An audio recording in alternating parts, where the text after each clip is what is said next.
ये अगर आपको अपनी पूरी जिंदगी सिर्फ एक ग्रंथ में समझनी हो तो क्या आप तैयार हैं? एक ऐसी यात्रा जो युद्ध से शुरू होती है और मोक्ष पर समाप्त होती है, जहां हर मोड़ पर आपको अपने ही जीवन का एक सत्य दिखाई देगा।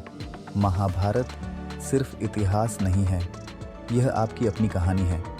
अब तक इस यात्रा में आपने जाना कुरुक्षेत्र की पवित्रता, अक्षौहिणी सेना का रहस्य और महाभारत की महिमा। और आज हम आगे बढ़ रहे हैं उसी यात्रा के अगले चरण में। यह है महाभारत के आदि पर्व का दूसरा अध्याय और हमारी इस श्रृंखला का चौथा एपिसोड, जहां आप देखेंगे उस कथा को जो युद्ध से शुरू होकर मोक्ष तक पहुंचती है। अब कथा आगे बढ़ती है, जहां घटनाएं धीरे धीरे एक महायुद्ध की ओर बढ़ने लगती हैं।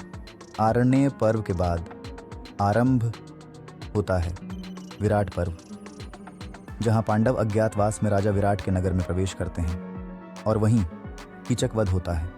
फिर गोग्रहण, गोहरण और अंततः अभिमन्यु और उत्तरा का विवाह। इसके बाद आता है उद्योग पर्व, जहां अंतिम प्रयास किया जाता है युद्ध को रोकने का, संजय का संदेश, धृतराष्ट्र की चिंता और फिर सनत सुजात का गूढ़ आध्यात्मिक ज्ञान। भगवान श्री कृष्ण स्वयं शांति का प्रस्ताव लेकर कौरव सभा में आते हैं, लेकिन अहंकार के अंधे दुर्योधन उस प्रस्ताव को ठुकरा देता है और यहीं से युद्ध अपरिहार्य हो जाता है। सेनाओं का संगठन होता है, रथी और महारथियों की गणना और फिर उलूक का संदेश जो युद्ध की अग्नि को भड़का देता है। भीष्म का अभिषेक और फिर महाभारत का महान युद्ध प्रारंभ होता है। इस युद्ध में भगवद गीता का दिव्य उपदेश, भीष्म का पतन, द्रोणाचार्य का वध, अभिमन्यु का बलिदान, जयद्रथ, घटोत्कच, कर्ण, सभी महायोद्धाओं का अंत, अन्नज्ञान,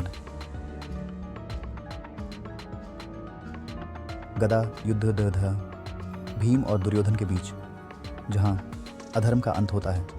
लेकिन यह विजय भी पीड़ा से भरी थी। सौप्तिक पर्व, रात्रि का भयानक संहार, स्त्री विलाप, जहां माताएं पत्नियां अपने प्रियजनों के लिए रोती हैं। इसके बाद धर्मराज युधिष्ठिर का अभिषेक होता है और राज्य का विभाजन।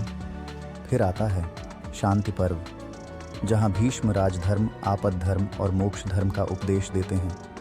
अश्वमेध यज्ञ, अनुगीता, वनवास के बाद आश्रमवास और अंततः मौसल पर्व। पांडव सब कुछ त्याग कर महाप्रस्थान पर निकलते हैं और अंत में स्वर्गारोहण, जहां आत्मा परमात्मा से मिल जाती है, और अंत में हरिवंश पर्व, जहां भगवान श्री कृष्ण की बाल लीलाएं और कंस वध का वर्णन है। यही इस महाकाव्य का पूर्ण चक्र है। अब आप देख चुके हैं, यह यात्रा केवल पांडवों की नहीं, यह यात्रा आपके भीतर भी चल रही है। धर्म और अधर्म के बीच, कर्तव्य और मोह के बीच। महाभारत हमें सिखाता है धर्म क्या है, अधर्म क्या है और जीवन का अंतिम सत्य क्या है। यह केवल युद्ध की कथा नहीं, यह जीवन का संपूर्ण विज्ञान है।